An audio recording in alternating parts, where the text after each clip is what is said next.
Imar came to the house. He was just cool. He was cool. We did our little bit of business, and maybe he was checking us out. So we had already stopped eating pork. Our eating habits was already refined. Okay, See, we had studied. That was due to the reading, and the whole thing. Absolutely. And plus, we hung out with some of the brothers, some of the Orthodox Muslim brothers. See, our eating habits had already had changed. Because a lot of them were musicians. They was musicians. So we all knew them. Okay. See, you met all of these guys shedding. Bringing people together. Exactly. Because there was nothing. You don't see it now, guys, and it's kind of sad. It is not kind of sad, but it is sad because it was where everybody walked around with instruments. They had horns and flutes and stuff. And everybody had a trumpet and you wouldn't. I had a cougar on his shoulder all the time. You know, we walked around with drums. in the arts. So you could just at any given time you could break out. And that's what would happen. And that's what would happen on the streets back in the late '60s and early '70s. One person sit down and start playing, somebody else comes They over come and up start with a playing. horn. And you you look got a up, band. you got a whole bunch of people what they call shedding.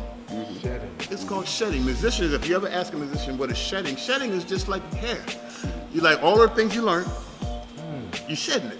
You showing people what you done learned. What did you done learn? You shedding it out. That's the way that was claimed. And as a result of meeting them brothers, our eating habits have kind of changed. And even though it wasn't refined. It wasn't etched in stone like we had wanted to become, but it was getting there. Yeah, because there was still certain things that we didn't know. We were learning. That same crescendo. That same crescendo coming up. Now, about a week or so later, me and Jamel was together.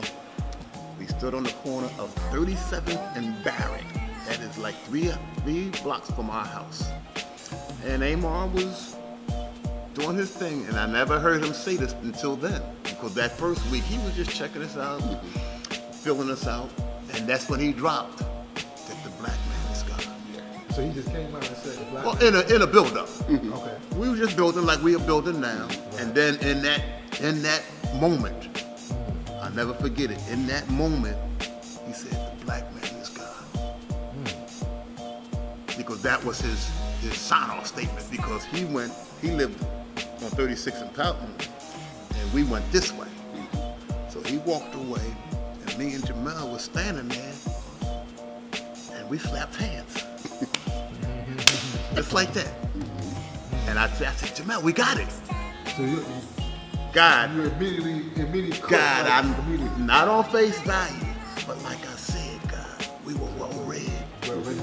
We was building up to this, God. And when he said it, and this is when people say about hearing it, I'm saying you heard it. And when you heard it, the way Amar put it, it wasn't mysterious or magical or mystical or none of that. No.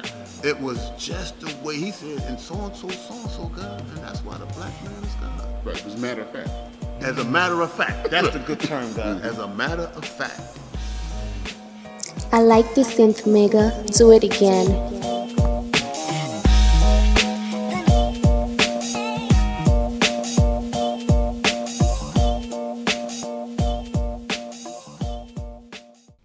To see the entire complete film that these segmented clips come from, join 7 On Demand.